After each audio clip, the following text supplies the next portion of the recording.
یہ جو حافظ لوگ تراوی کی اجرت لیتے ہیں نا، یہ حرام ہے، خوب سمجھ لو، تراوی کی اجرت لینا حافظ کے لیے حرام ہے۔ السلام علیکم ورحمۃ اللہ وبرکاتہ۔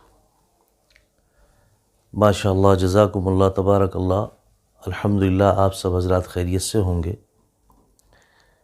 میں اپنے ناظرین کرام کو ایک بات یہ واضح کرنا چاہتا ہوں کہ الحمدللہ یہ مہینہ بڑا بابرکت مہینہ ہے، رمضان المبارک کا مہینہ بہت بڑی فضیلت سے بھرا ہوا، یعنی اللہ سبحانہ وتعالیٰ خود فرماتے ہیں کہ اس مہینے کا جو اجر ہے، روزے کا جو اجر ہے، وہ میں ہی دوں گا۔ اور ایسے مہینے میں بعض مرتبہ ایسی باتیں سننے کو ملتی ہیں جن کا کوئی وجود نہیں ہے، اور ایک بات یہ گردش کرتی ہے عام طور پہ کہ تراویح پڑھانے والوں کو کچھ نہ دینا چاہیے، ان کا دینا حرام ہے، جن کے سر پہ ٹوپی نہیں، چہرے پہ داڑھی نہیں، شرعی لباس نہیں، وہ بھی مسجد میں برجستہ کہتے ہیں کہ جی یہ پیسے تو ان کو جائز نہیں ہے۔ تم نماز پڑھ رہے ہو، روزہ رکھ رہے ہو، چہرے پہ داڑھی بھی نہیں ہے، سر پہ ٹوپی بھی نہیں ہے، شرعی لباس بھی نہیں ہے، تم کس کے متعلق کہہ رہے ہو؟ جس کا جو فیلڈ ہے اس کو اس فیلڈ میں کام کرنے دو، دوسروں کو نہ بولنا چاہیے۔ لیکن افسوس صد افسوس یہ ہے کہ جو اس فیلڈ میں کام کرنے والے ہیں ان میں بھی اختلاف ہے۔ حالانکہ اب سے پہلے حضرت مولانا انیس احمد آزاد قاسمی بالگرامی کی بہت بڑی بحث ہوئی ہے دارالعلوم دیوبند سے اس کے تعلق سے کہ حفاظ کرام کو دینا چاہیے یا نہیں دینا چاہیے، اور بڑی موٹی کتاب ان کی آئی، معوضہ علی التراویح حلال ہے یا حرام۔ اس کا مطالعہ کر لیا ہوتا، اور بھی کچھ نہیں تو کسی اور مہذب سے معلوم کر لیا ہوتا۔ مسلسل یہ بیان آتے ہیں رمضان المبارک کے مہینے میں ہی کہ تراویح پڑھانے والوں کو کچھ نہیں دینا چاہیے، ان کا دینا حرام ہے۔ امامت کے لیے بھی بتائیں یہ حلال ہے یا حرام ہے، مدرس حضرات کے لیے بھی بتائیں یہ حرام ہے یا حلال ہے، جو ٹیوشن پہ بچے پڑھا رہے ہیں، قرآن کریم پڑھا رہے ہیں، ان کو بھی بتائیں کہ یہ حرام ہے یا حلال ہے۔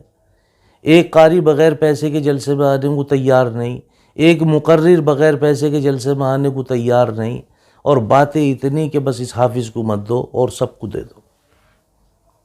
اسی وجہ سے آپ نے قدر ختم کروا دی ہے لوگوں سے کے دلوں سے۔ اگر آج امام حضرات کی تنخواہ معقول ہوتی تو گھر گھر میں ایک حافظ قرآن ضرور ہوتا۔ آپ معقول تنخواہ بھی نہیں ہونے دیتے ہیں، اور اگر یہ رمضان المبارک کے مہینے میں تراویح کے بعد سننے کے بعد کچھ اگر دینا چاہتے ہیں ہدیہ تحفہ تحائف، آپ اس پہ بھی پابندی لگاتے ہیں کہ نہیں یہ بھی حرام ہے۔ اور بڑے بڑے الحمدللہ اس کے اندر ملوث ہیں۔ مفتی طارق مسعود صاحب کہہ رہے ہیں حرام ہے، مفتی زرولی صاحب کہہ رہے ہیں کہ نہیں بالکل حلال ہے۔ اس پہ سوچنا چاہیے، یہ اچھی خصلت کی بات نہیں ہے، یہ حفاظ کرام کو لوگوں کے دلوں سے اتارنے والی بات ہے، ان کو ایذا پہنچانے والی بات ہے۔ کیا ان کے دل نہیں ہیں، ان کے نفس نہیں ہیں، ان کے بیوی نہیں ہیں، ان کے بچے نہیں ہیں، ان کی ضرورتیں نہیں ہیں؟ ان کی ضرورتیں پھر کون پوری کرے گا؟ پورا مہینہ قرآن کریم یاد کرتے ہیں، پھر آپ کو تراویح پڑھاتے ہیں، یعنی ان کی کوئی محنت نہیں ہے، اور پھر ہیلے بہانے لا کے یہ رکھتے ہیں کہ وہ اجرت طے کرنا جو ہے وہ حرام ہے۔ پورے ہندوستان میں کوئی اجرت طے نہیں کرتا، بلکہ کہیں کوئی اجرت طے نہیں کرتا، صرف اپنے بچاؤ کے لیے بتاتے ہیں کہ ہم نے تو یہ کہا کہ اجرت لینا حرام ہے، اجرت طے کرنا حرام ہے۔ کوئی اجرت طے نہیں کرتا، پوری دنیا میں کوئی حافظ قرآن یہ نہیں کہتا کہ مجھے اتنا چاہیے جی۔ اللہ کے لیے پڑھاتے ہیں، آپ دل پہ کیا کریں گے، نیت کس کی کیا ہے وہ تو اس پہ چھوڑو۔ ہم تو سمجھتے ہیں کہ تراویح اللہ کے لیے پڑھا رہے ہیں، تو اللہ کے بندوں کو نہیں چاہیے کہ پھر اس کی ضرورت کا خیال رکھیں۔ عید کے موقع پہ جب آپ اپنے گھر جاتے ہیں تو کیا آپ کی ضرورتیں نہیں ہیں؟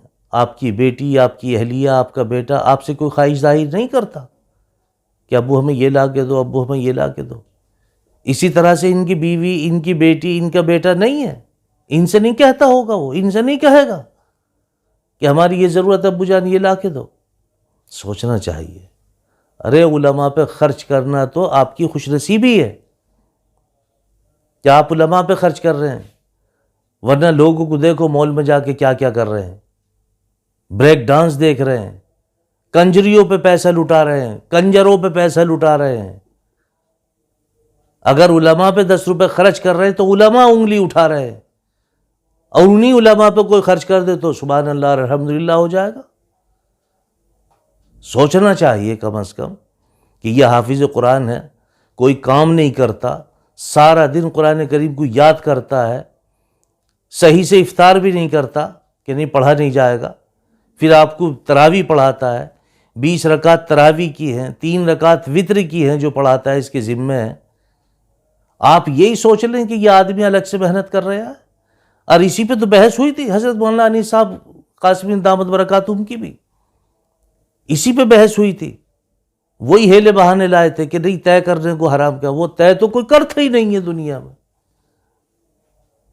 اور زائد رکعت پڑھائی جا رہی ہیں، زائد نماز پڑھائی جا رہی ہے، اگر اس پہ اجرت وہ آپ دے رہے ہیں اپنی طرف سے تو کیا اس میں گناہ کی بات ہے؟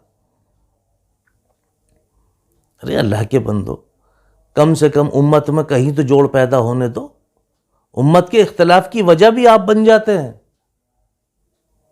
ویسی دنیا میں بہت بڑا اختلاف آ چکا ہے، پوری زمین پہ، اللہ کی زمین پہ اختلاف ہی اختلاف ہے، اتحاد تو بڑا مشکل سے کہیں نظر آتا ہے۔ آپ پہلے اس ویڈیو کو دیکھیں کیا کہہ رہے ہیں، یہ مفتی طارق مسعود صاحب کو بھی سنیں اور مفتی زرولی صاحب کو بھی سنیں۔